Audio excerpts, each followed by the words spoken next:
il s'agit du partage de l'Afrique en 1885.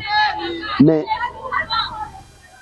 aujourd'hui, au niveau même des relations internationales, au niveau des coopérations entre les États, partout on a toujours prôné l'intangibilité des frontières qui ont été fixées lors de cette conférence.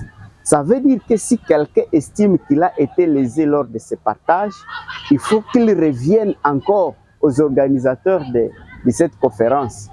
Faudra-t-il encore savoir s'il existe? Parce que c'était en 1885. Les autres États se sont déjà assumés. Ils ont déjà accepté cette fatalité comme telle. Et il n'y a pas que les royaumes du Rwanda qui a perdu. Si vous voyez, si vous ne prenez que l'exemple des Nan, qui se retrouvent en Ouganda comme des Kons, au Congo comme des Nan, mais c'est une même communauté. Mais depuis quand la RDC a réclamé ces terres en Ouganda, ou depuis quand l'Ouganda a réclamé ces terres au Congo, si vous prenez les Congos, vous allez les retrouver en Angola, vous allez les trouver en RDC, vous allez les trouver au Congo-Brazzaville. Aujourd'hui, ce n'est plus question de FDLR, ça devient question de terre. Ah non, c'est une provocation. Il faudrait que le Congo puisse se saisir de cette situation parce que c'est une opportunité, cette fois-là, une preuve tangible pour que l'on mette en accusation M. Paul Kagame parce qu'il ne doit pas continuellement à se jouer des Congolais.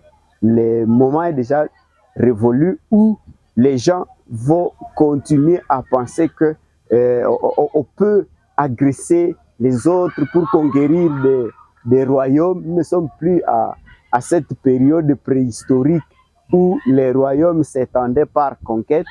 Et celui estime qu'il a des terres au Nord Kivu, il attendra longtemps parce que la population est déjà prête à défendre ses terres et à continuer à se réclamer d'appartenance congolaise, même si la guerre n'a pas été déclarée contre le Rwanda. Et la population est suffisamment préparée pour continuer à mener cette guerre. Ce que les Congolais n'avaient jamais comme projet, c'était d'agresser le Rwanda et l'annexer au Congo. Mais si les Congolais veulent le faire, ils ne vont pas échouer.